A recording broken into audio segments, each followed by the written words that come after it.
Cette vidéo, c'est pour toutes les personnes qui ont failli s'abandonner.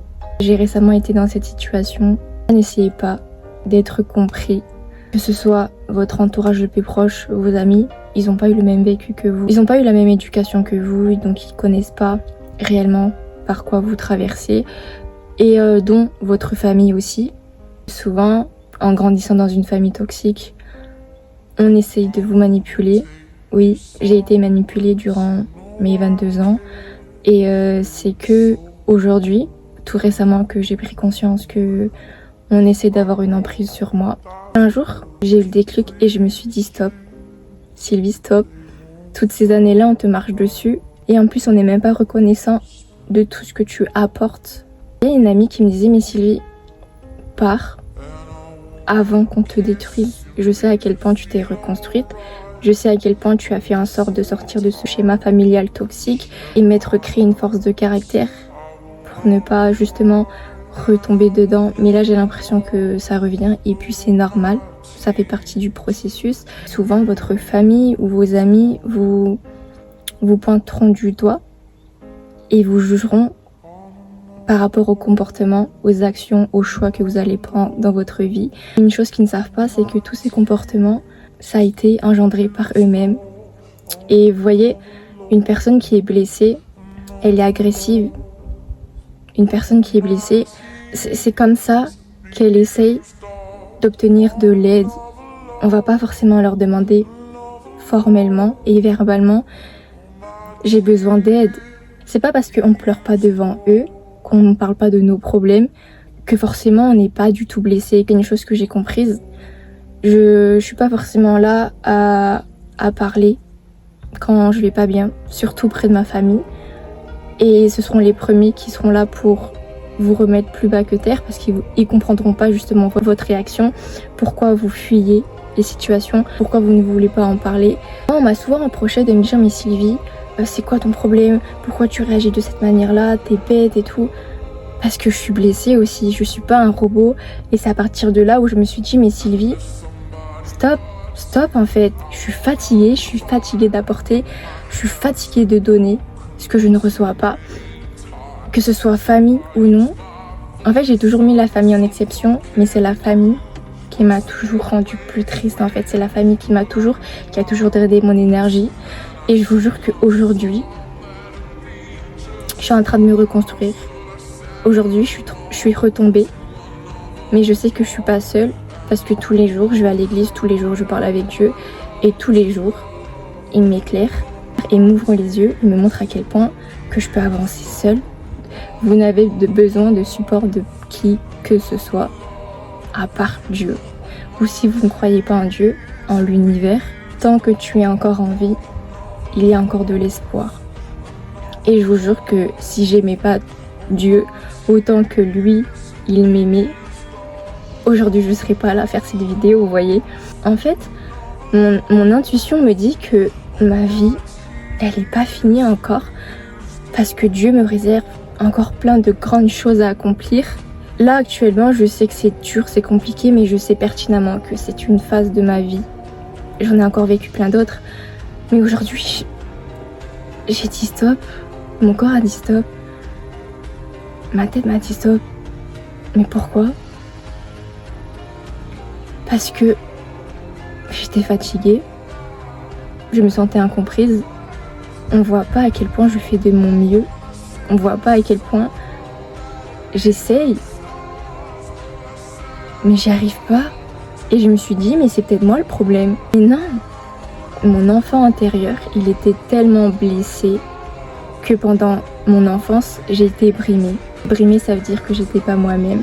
J'étais tout le temps renfermée sur moi-même. Et en fait, on m'a fait la reproche que j'étais plus comme avant.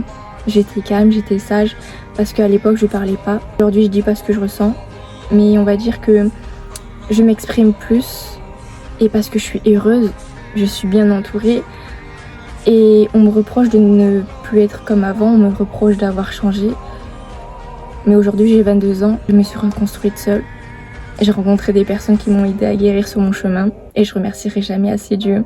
Le fait que certaines personnes qui vous ont connu comme ça à l'époque parfois elles accepteront pas le fait que vous avez évolué et c'est une bonne chose parce que j'ai décidé de me relever pour moi et pour personne d'autre. J'ai décidé qu'on n'allait plus me marcher dessus et en fait j'ai changé tout simplement pour me sauver. Il faut savoir que personne ne vous tendra la main pour vous sauver, pour vous sortir de cette situation dans laquelle vous vous sentez juste coincé. En fait, c'est à vous de vous en sortir seul. J'ai toujours cru que c'était mes sœurs qui allaient arriver à m'en sortir. Mais la preuve, elles ont toujours eu un soutien émotionnel auprès de personnes extérieures. Ce qui est bien. Mais c'est devenu trop leur support, leur dépendance. Alors que certes, moi de mon côté, j'ai toujours été seule. Mais j'ai toujours eu Dieu avec moi. Et aujourd'hui, j'ai peut-être pas encore guéri. Je prends le temps qu'il faut. J'ai 22 ans, j'ai pas encore guéri. Mais ça prendra le temps qu'il faudra. Écoutez. Et en fait, toutes les expériences que j'ai expérimentées jusqu'ici pour en arriver là aujourd'hui, mais je me dis, mais qu'est-ce que ça va être dans quelques années? Parce que j'ai retrouvé un peu de paix. J'ai rencontré des personnes qui m'ont donné de l'amour, qui m'ont donné ce que moi j'apporte sur la table et ce que je n'ai jamais eu dans ma propre famille. Soyez égoïste avec votre énergie. Une fois que vous allez prendre de la distance avec des personnes qui vous ont manqué de respect auparavant, parce que toutes ces personnes reviennent dans votre vie, celles qui vous ont utilisé, celles qui vous ont traité comme une option, les opportunistes, celles qui vous ont manqué de respect, elles vont vous pointer du doigt pour vous dire que vous avez changé et qu'elles vous comprennent pas. Ça, je pense, je l'avais vu dans une vidéo de The Wizard Liz. Une fois que vous posez vos limites, une fois que vous vous imposez des barrières, toutes ces personnes-là, elles seront tellement choquées parce qu'en fait, vous avez tellement toléré trop de choses que c'en est devenu une normalité, alors que ce n'était pas censé devenir une normalité. Pensez à vous, bordel, parce qu'aujourd'hui, après des années, j'ai tant donné, mais regardez où ça m'a amené.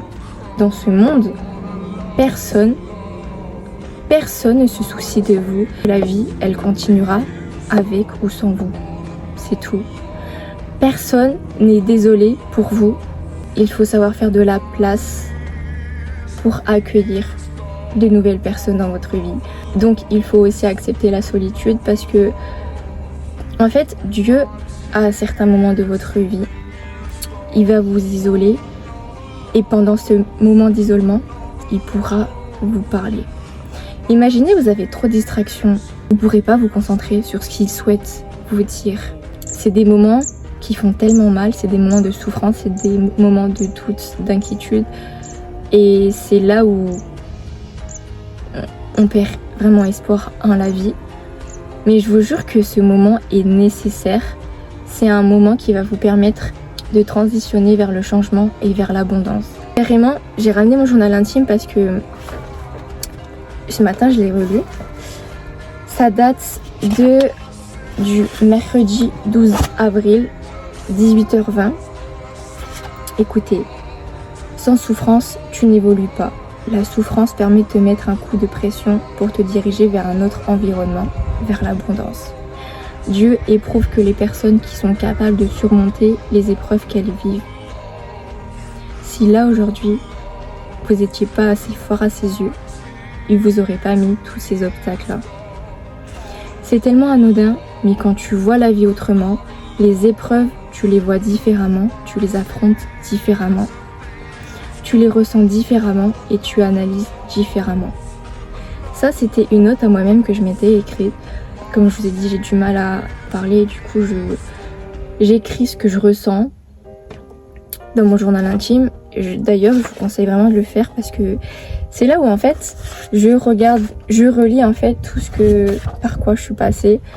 Et ça me permet de me dire que, en fait, j'ai vécu beaucoup de choses. Actuellement, si vous vous sentez juste vide et que vous avez plus du tout d'objectif, c'est comme si vous avez plus de raison d'être sur Terre actuellement. Dites-vous que Dieu actuellement, il vous met sur une épreuve. Il est en train de vous tester pour voir si vous allez prendre les bonnes décisions et les bons choix pour vous. Ce que vous vivez, c'est une phase. C'est une phase qui va vous permettre de guérir et d'acquérir une telle force de caractère que vous allez en ressortir plus fort, mais aussi différent de la personne que vous étiez. Parce que, en fait, il faut laisser mourir son enfant intérieur qui était fragile. Je voulais vous rappeler aussi que vous n'êtes pas du tout seul à ressentir tout ça actuellement. Je pars du principe que la vie, elle a vraiment une manière de nous apprendre, que ce soit en bien ou en bon, dans chaque personne. Sauf que vous n'êtes pas les seuls à ressentir une souffrance. Il y a d'autres personnes qui font face à des traumas par rapport à leurs parents. Il y en a d'autres par rapport à leurs relations, à leur dépendance affective. Et d'autres par rapport à... Enfin bref, tout le monde sur cette terre fait face et essaye d'être résilient et de s'accrocher à la vie. Et j'ai toujours dit que pour moi, les personnes qui voulaient partir, c'est toutes les personnes qui étaient faibles mentalement. Et j'assume et j'accepte de dire le fait que j'étais faible. Ce moment, cette phase ne détermine pas ma vie. C'est pas du tout une finalité. Je pars du principe que quand j'étais plus jeune, j'étais en mode survie. Là, en grandissant, j'ai commencé à apprendre à vivre. Parce que j'ai décidé par moi-même d'explorer, de découvrir. Parce que la vie, en soi, ce qu'elle vous offre, elle est magnifique. C'est drôle parce que ça me fait penser à un commentaire que j'ai lu il y a 5 minutes sur un de mes TikTok. Et c'est quelqu'un qui me disait « Mais concentre-toi sur les bons moments et pas les mauvais moments. » Souvent, c'est humain, certes, de se focaliser sur le mauvais moment dans lequel on vit actuellement et on se dit que la vie est terminée, que c'est fini, alors que pas du tout. On a vécu plein de choses. Rappelez-vous de tout ce que vous avez vécu, rappelez-vous de toutes les personnes qui vous ont aimé, qui vous ont apporté de l'amour, rappelez-vous de tout ce que vous avez accompli jusqu'ici. Et c'est que le début, c'est pas fini tant que vous ne vous abandonnez pas. Là, le fait de rester chez vous, d'être triste, de vous sentir coincé, de stagner, vous voyez sur les réseaux ou autour de vous des personnes qui vivent leur vie, qui sont heureux, qui partent en voyage, ceux qui réussissent dans leurs projets. En fait, ça sert à rien de se comparer parce que la vie, c'est pas du tout une course. C'est une amie qui m'a dit « Sylvie, la vie, c'est pas une course, c'est pas celui qui réussit le mieux, c'est pas celui qui guérit le mieux, c'est pas celui qui arrive mieux à trouver un CDI stable, c'est pas celui qui trouve son partenaire le premier, non. C'est pas celui qui va fêter son mariage le premier, non. Ce qui vous est destiné vous trouvera au bon moment. Là, actuellement, vous avez besoin de passer par cette phase de vie pour guérir.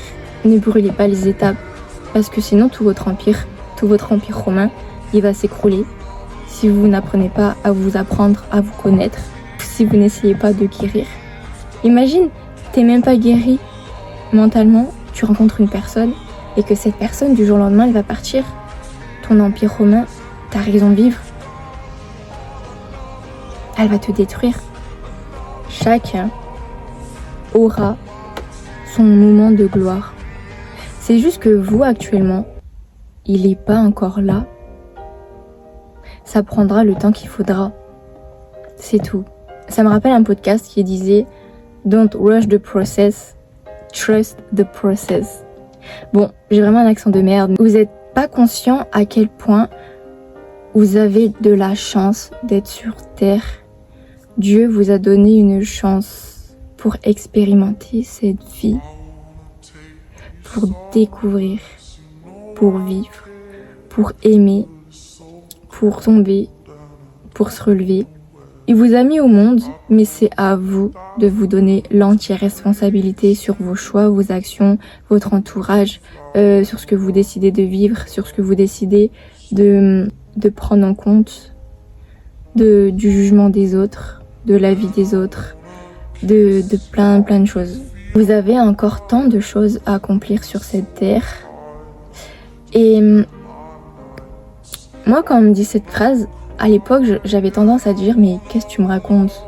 C'est vraiment une phrase bateau ce que tu me sors là. Donne-moi des preuves, donne-moi... » Mais en fait, la personne, elle est pas médium.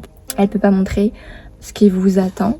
Mais quand j'ai vu dans une vidéo qui disait que tu ne le vois peut-être pas, mais Dieu, il le voit pour toi. Et ça fait partie de la vie. Tu ne peux pas savoir ce que tu vas faire demain parce que Dieu sait ce qui va se passer demain. Faites confiance au projet que Dieu vous donne. Personne ne peut vous dire si vous êtes sur le bon chemin ou non, mais votre intuition, votre âme, parce que c'est à travers votre âme que Dieu vous parle, il va vous dire si vous êtes sur le bon chemin. Il n'y a que vous qui peut le savoir. Personne d'autre ne peut lire votre futur. Et c'est ça la beauté de la vie. On a tendance à toujours vouloir calculer ce qui va se passer. On a toujours tendance à ressasser le passé. Mais on a toujours tendance à oublier notre présent. Concentrez-vous sur ce qui se passe aujourd'hui. Concentrez-vous sur ce que vous devrez améliorer. Concentrez-vous sur comment atteindre le bonheur. Concentrez-vous sur qu'est-ce qui pourrait vous rendre heureux. Concentrez-vous sur votre définition du succès. Cette définition, elle peut être très controversée parce que chacun a des opinions différentes selon leur vécu. Par exemple, tu vas me dire, une personne qui a toute sa vie vécu dans des bidonvilles, elle va dire que l'argent va contribuer à son bonheur. Une règle d'or que vous devez vous mettre dans la tête, c'est de ne pas subir la vie, mais de prendre le contrôle. Dans le sens où, ok, certaines situations, certaines personnes, certaines réactions qu'on ne contrôle pas, mais vous pouvez contrôler votre réaction. Vous pouvez contrôler vos pensées. Peu importe ce qu'on a vécu, on mérite à la fin une belle finalité, on mérite à la fin d'être aimé, on mérite d'être respecté en tant qu'être humain. Que vous soyez différents ou non, on le mérite tous. On mérite cette putain de vie en fait. Rendez fier cet enfant intérieur que vous avez en vous. Gardez toujours l'espoir parce que Dieu voit des choses qui vous attendent. Des choses merveilleuses qui vont se passer dans votre vie que vous ne voyez pas actuellement. Ne subissez pas la vie, mais prenez-la avec une poigne là. Servez-vous de toute cette rage, de toute cette haine pour accomplir toutes les choses qui vous font vibrer. Moi aujourd'hui, je sais que j'ai encore tant de choses à accomplir et je sais que je vais réussir à vivre mes rêves et c'est ça qui me fait vibrer. Je me dis que dans quelques années, je vais pouvoir dire « Je l'ai fait ». J'ai été une enfant brisée, fragile, mais je l'ai fait. Si je vous dis tout ça, c'est parce que Dieu me le dit et je le ressens. Pour toutes les personnes qui ne sont pas croyantes, je sais que ça paraît tellement fou de dire mais Dieu lui a parlé. Tout ce que je sais, c'est que aujourd'hui, sans lui, je ne serais pas là à tourner cette vidéo. Je ne serais pas là à vous montrer à quel point la vie en vaut la peine d'être vécue et que c'est que le début. J'ai à peine 22 ans. Je vais vivre encore plein d'autres souffrances. Je vais vivre encore plein de moments de joie, de bonheur, mais aussi de souffrance. Mais je sais que j'arriverai mieux à les maîtriser et à les gérer.